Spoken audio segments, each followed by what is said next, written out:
administrative work than other labs. Some labs are just, let's get this cool research out, almost real hippy-dippy style, like, I'm gonna come in with my sandals and we're just gonna rock out some research. Other people are like button-down tie, those stereotypical, I'm gonna look at this microscope all day and be by myself. You need to find out what's best for you. So I dabbled in that lab for a while, did a whole lot of research for them, and I just wasn't vibing with those people anymore. So I was like, all right, if I'm not happy here, I'm gonna go try to find another experience.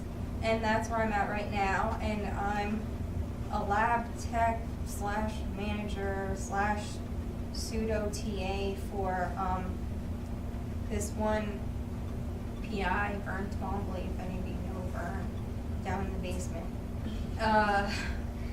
And it's real chill.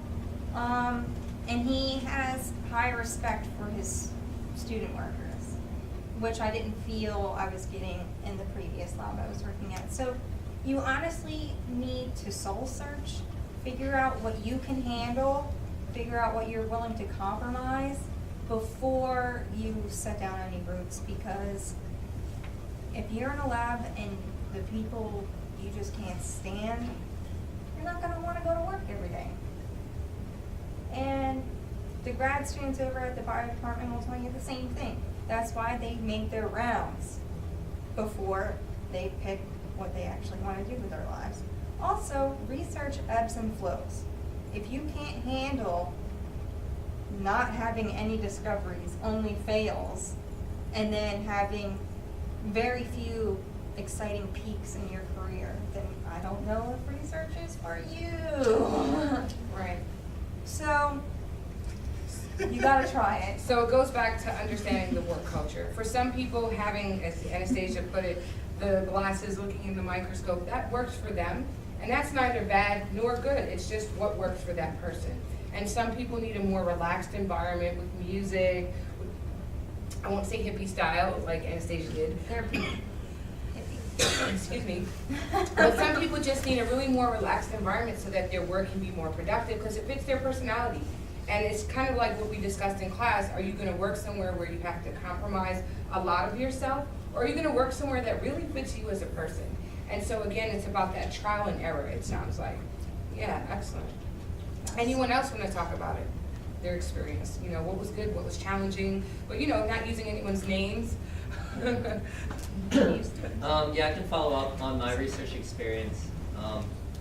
You know, going in, again, I never had research experience before, but what the experience overall really taught me is that I don't really want to go to grad school yet, because I know in grad school there's a lot of research that you have to do, and before that experience I was kind of like in this halfway in between mentality of, you know, if I can't find a job or whatever, I'll just go to grad school. But then I realized after doing this research that I don't want to go to grad school because not only the logistics, which isn't actually that bad, but that, again, you just really have to have a passion for research. And it's not just me that realized that, I think it was my other group members that realized that too. It was one of those things that the opportunities that were there, it was really great opportunities. And we ran into struggles in terms of picking a topic, deciding on something we're all passionate about, and kind of how much responsibility we all wanted to take. And that kind of, it ran into problems further down the line. And it's something that just contributed all to my experience and me realizing that if I was really passionate about the research, it wouldn't matter too much about the issues, that I would just get it done because I love doing it. And I realized at that point, I'm not super passionate about research, but I would have never known if I never had that opportunity. Not saying anything bad about the program because it's totally awesome, it's just research wasn't for me. And I think my group members realized that too when we were running into a bunch of problems. Okay, cool, thank you. Anyone here interested in studying abroad? Yeah, you guys want to hear a little bit about their experience? Or should we end the session now? All right, you guys can go home. No? Okay, cool. We're going to talk about study abroad. And I actually want to start with Janelle because she's in the process of studying, like going through that process, application turned in, just got accepted to the program. And what I want her to talk about is more so that feeling of going away and also talk about your process getting started. How did you even think, oh, I want to study abroad? You know, what motivated you, and just kind of outline what steps you've been taking and, you know, tell us how you're feeling about it. Okay, well, the first time I ever considered studying abroad was kind of a weird reason, but it was the beginning of my freshman year. I was with my advisor, and we were going through my gen ed requirements, and I was like, wow, there's so many, and she's like, well, you can fulfill the international one studying abroad, and I was like, that sounds good. It's a good deal. So then I didn't really think about it until right start 2 where you guys are talking about it, and it sounded interesting. And then Jade, I talked to her a lot because we both have a sociology major and women's studies certificate, and we've had the same professor who actually leads the program for Pitt and Greece. So I talked to her a lot about it. And also towards the end of my freshman year, another SSS student, she came to me because she won the Vira Hines scholarship, and she studied abroad a year previously. And so she needed to fulfill a requirement for her scholarship to meet with students, and she knew that I wanted to study abroad because I had talked to Jade about it, I talked to Beth about it, just considering it for the summer after my sophomore year. And so she told me about the scholarship for Vira Hines, and because obviously paying for study abroad, that's your first concern, at least it was for me. So I talked to Chelsea, she told me about the requirements and what I should do.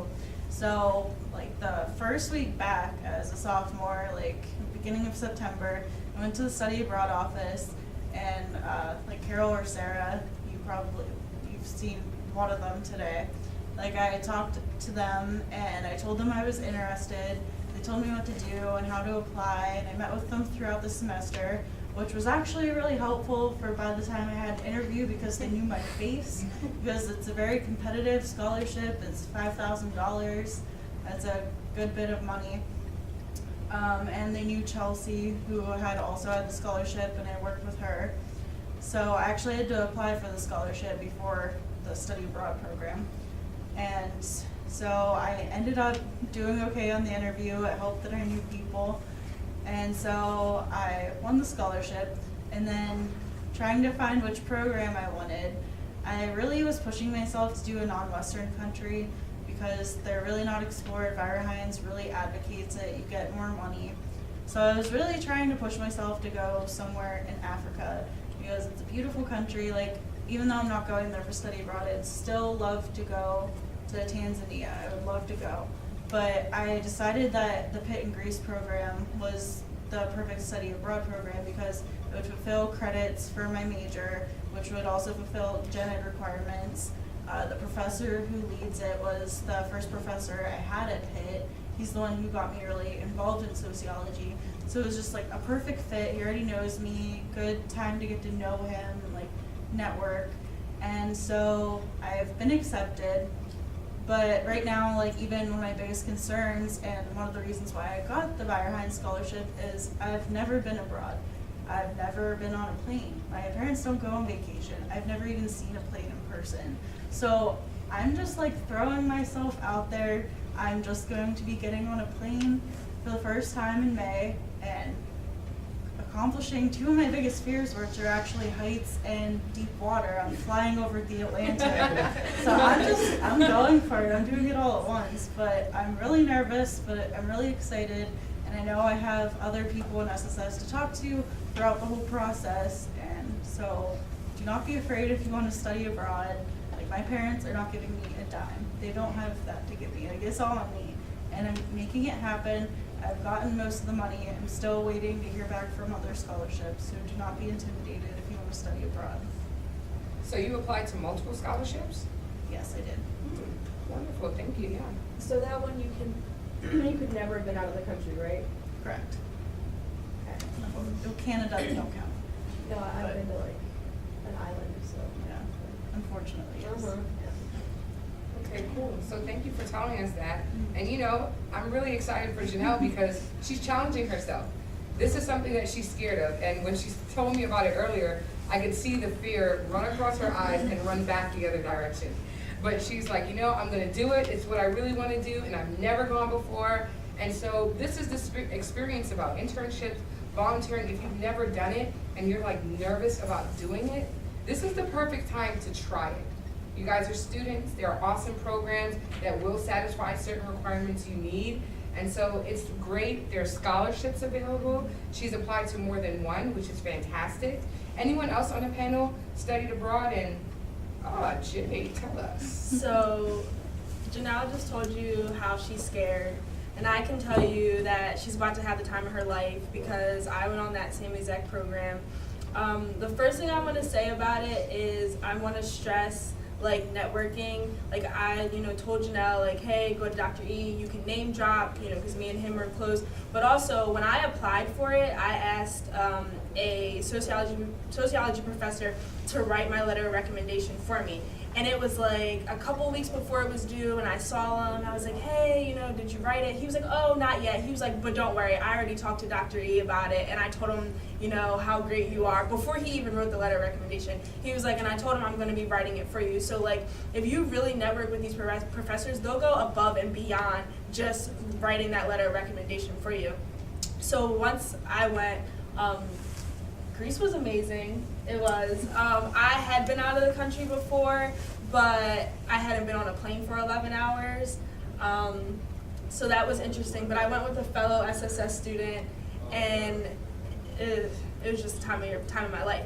But what I did is I went to Greece for 3 weeks. I came back to the U.S. for 10 days, and then I went to China for 6 weeks. If you're really adventurous, do it. But I dealt with a lot. Like I'm not the type to get like homesick or like anything. And those first couple days in China, I was like, Dad, come get me. Like I'm posting pictures on Instagram. I'm stuck. Like it was crazy. But after that, yeah, and that was another thing. Not so much, I was told, at the Essentials meeting that, in China they're going to come up to me, they're going to touch me, they're going to touch my hair, they're going to want to take pictures and all this stuff. And I was like, okay, all right, I can handle it.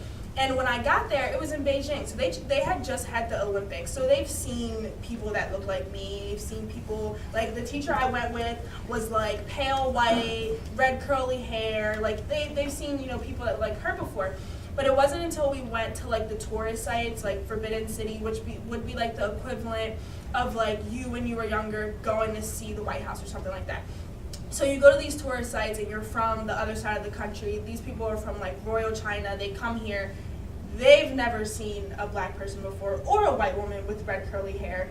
So, they wanted to touch, they wanted to take pictures. And at first, the first couple times it was okay because it was like one or two people. Then in the middle of it, it was like they lined up. Like one person would ask, and then there would be a line of like 10 people. And my friends, they would get annoyed because they're like, listen, you are not allowed to stop and take a picture unless we aren't doing anything for like a half hour because that's how long we needed. And even then I was like, they're taking my picture home. Like, what do you say to your friends? Like, this is a picture of a girl I saw. Like, I couldn't understand it.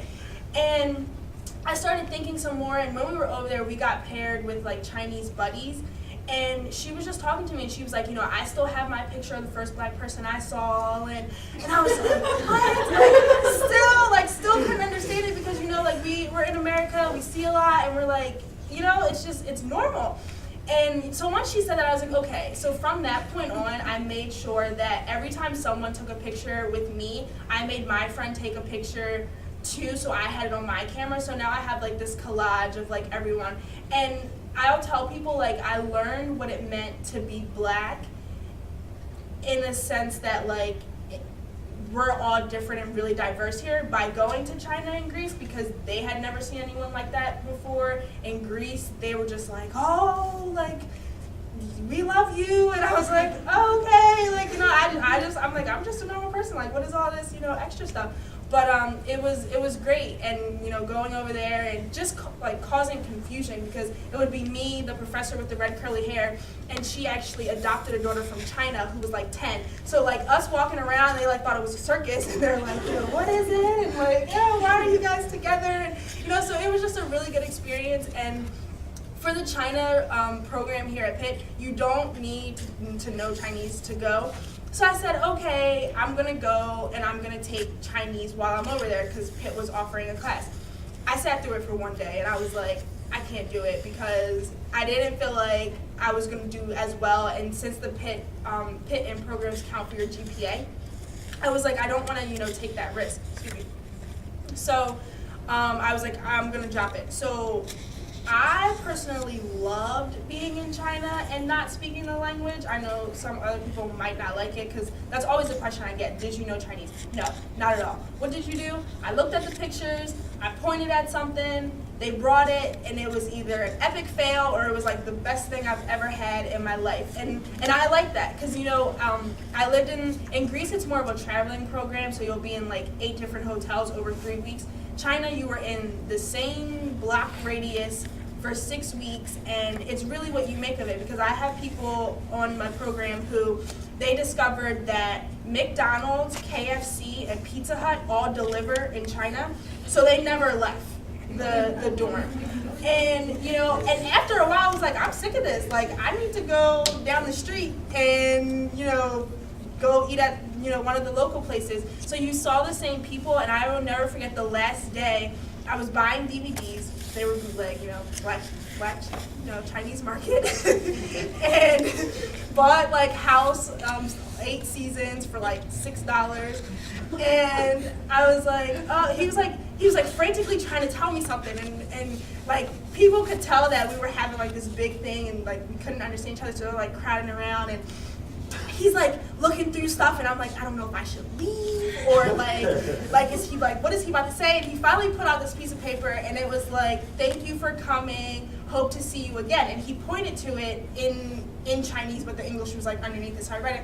And I was like, no, I'm flying tomorrow, like trying to tell him that like our flight was leaving the next day. And it was just like the best experience of my life. So I think you guys should all study abroad. So, Jay's story is actually really, really very, it's very hearty, and it has a lot of great value in it, a lot.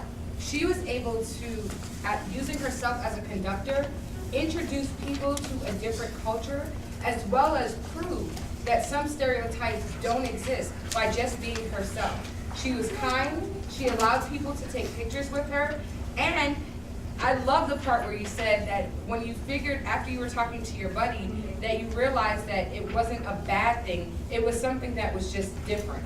So she opened her mind to the difference and actually received it, which I'm sure made the rest of your trip amazing, because just imagine if you're turned off at the very beginning, you're kind of not going to enjoy your trip, because everything else from that point is just like, another picture, but Jay turned it into something fun.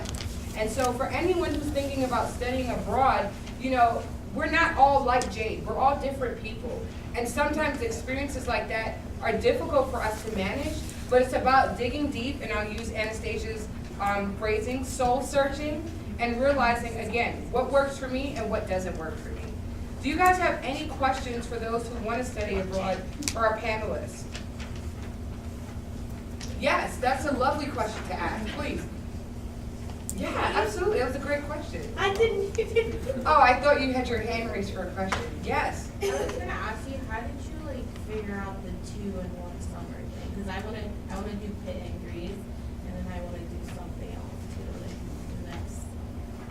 So I was wondering, how did you like figure out like how to finance that? How did you like find the two? Like, how did you go about the whole thing? Okay, so I went to the study abroad office, and I was like, I want to study abroad, I don't know where. And they were like, we don't do that. Like, you have to have some type of like where you want to go. So I was like, okay. Like, ever since I saw the Cheetah Girls and they were in Barcelona, I've always wanted to go to Spain. Like, I'm not even lying. Like, I've always wanted to go to Spain. So I was like, hey, see, all the girls in the back agree. And so when I got here, I was like, okay, study abroad, Spain, like that's it. And then once I got up there, I realized that there was a lot of other factors that like counted into it. I didn't want to do an outside program where I would have to worry about my credits transferring and stuff like that. So I was like, okay, definitely doing Pitt in. And then Pitt, I think I looked at Pitt in Spain and it wasn't what I wanted to study. I was like, I don't like any of these classes or whatever. So I had Dr. E when I was a freshman, and he said, oh, you know, Pitt in Greece or whatever. So I was like, okay, let me see what this is about. It just so happened that it was like the last 2 classes I needed to fulfill my social major. So I was like, okay, I'm going to do that. So she was like, all right, well, you know, go back to talk to Tiffany Martin. She's the program manager. So on the way back to her office, I saw Pitt in China, and it said Women's Studies, which was my certificate. So I like picked it up, and as I was walking to her office, I realized that the dates didn't conflict at all. So I sat in her office and I was like, yeah, I'm gonna do both of them in the same summer. And she's like, no, like you can't do that, like financially, like all stuff. And I was like, who are you to tell me that I can't do this? Like if I wanna do it, I'm gonna do it. And I applied to both of them, got accepted to both of them. I didn't receive any scholarships, but what I did do is they have a payment plan for the summer. So instead of having to pay, I think it was maybe about 11,000, 12,000, like once they both got added together, maybe more plus because we had to pay for airfare as well. I was able to split it up into payments instead of having to pay it all up front. But if you want to do them in 2 separate summers, then it'll be a lot easier for you. And definitely if you find scholarships. But like over there, like don't let them tell you that you can't do something. Like I was actually surprised when she was like, you can't do both in the same summer, and I was like, I took it as a challenge. I was like, ha, watch. And and it's funny because like I went back to like hand in my deposit, and the guy was like, oh yeah, like we were just talking about you in the office. We pulled your picture up, and I was like, that's kind of weird. Like why would you do that? And he was like, because we've never had someone like do 2 in the same summer, and I was like, well, how? Like I'll be the first. But yeah, so if you do them in 2 separate summers, it'll be a lot easier to manage funds and jet lag, because now I know personally, my advice to you, if you do them in the same summer, do not come back. Once you're over on that side of the country, stay over there and do some backpacking and stuff, and then continue on to China, because like coming back and then going, that like messed me up for a while. One more thing I did want to add for you guys, there are also internship opportunities abroad that you guys can take a look at and do a little research about. One that I did abroad was the Minority International Research Training Program. You guys can write that down. Minority International Research Training Program. It was phenomenal, and it provided a lot of, I went to Dominica to do research. That's when I learned what research was. And so it was a great time. I did it in the summer of my sophomore year. And so with that being said, make sure that if you want to study abroad, look at the timing for your, with your advisors, so that you can make sure that you're not going to have to extend your time at Pitt unless you already have to do so, but making sure that the classes you're taking kind of align with your graduation requirements and such, okay? So if you're interested in studying abroad, definitely consult with your advisor as well as the Study Abroad office. Jimmy, you have something to say? Oh, I guess just a side thing. Apply early. If you want to apply really early, because you're going to run into some unexpected stuff you're not like used to. So definitely apply early. I just came from studying abroad last semester, so you guys are studying abroad in the summer? You study abroad in the summer? Yeah, so I study abroad like during the fall semester. Financially, it was a bit different. I know we're like running out of time. So yeah, if you have any questions about studying abroad, like during a semester, not the summer semester, financially it's a little bit different because I didn't do a Pitt-in program. I did like an external program. They kind of had to deal with the. Where did you go? So I went to Korea. You went to Korea. And even though I am Korean, I'm adopted, so like it was kind of a culture shock because everyone assumed I knew all this Korean culture stuff, but like I don't at all. I don't know Korean either, so that was a really interesting experience. But yeah, financially, the deal with mine was I pay Pitt tuition. I still get like loans and stuff like that. It's just over. So did you do the swap one? I don't know if it was a direct swap, but Okay. the year before, I met students from the university, which actually, it didn't spur me to go, but it spurred me to pick that university. So like I kind of knew I have a friend, kind of. So it goes back to networking and connecting with people, connecting with professors, peers, people who've been in your particular position, which is why we have peer mentors. I do want to just kind of plug, not an advertisement, but something that's going to be beneficial for you guys. Tonight they're having Resumania. Yeah. Resumania is in 200 William Pitt Union. It started this afternoon at noon and it goes till midnight. There's going to be a late night brunch in Shenley Cafe from 9 to midnight, so you can eat and have your resumes reviewed. Fantastic, right? That's pretty sweet. And on Friday, Love Your Career, 5th floor, William Pitt Union, from 11 to 2. There's going to be presentations by Enterprise Rent-A-Car at 11 a.m. and American Eagle at 12:30, and there's going to be pizza. Awesome. Okay. And the career fair. What are they presenting on, You know, I don't know what they're presenting on. I'm just kind of giving you guys information. The career fair, anyone know the dates? Tuesday or Wednesday. Okay, excellent. What day is the non-technical? Tuesday. And the technical? Wednesday. How many of you are going? Do you, to any one of them? Do you guys have your resumes ready? Do you have outfits?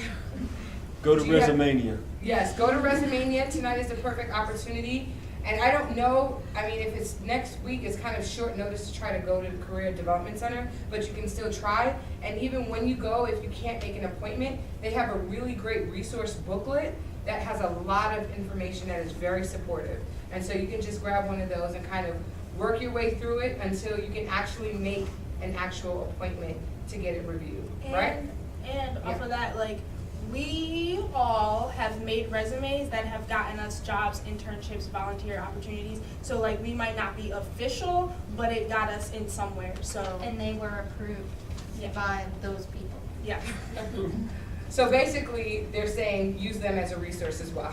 last minute if you. We have a template. And wait, one more thing. If you're thinking about studying abroad like ever soon, get your passport now if you don't have one. Like, don't wait until you're applying and then be stressing that it's not gonna come in time. But that's it. Excellent. Thank you, Jade. And if you guys need information on where to get your passport, you can just come see me and I can share that information with you guys, okay? Please fill out the evaluations, be as honest as possible. We want to make this better for all of you guys. If you have any other suggestions about other workshops that we can do or anything that kind of jumped off of what they were saying, please put it on the sheet. We want to make this as fun and interactive as possible. And we just want to thank you guys so much for coming. It's late and we just appreciate it. And have an awesome night and enjoy your free lunch, brunch. You can leave them up at on the Resumania. table up here, or whatever that's called.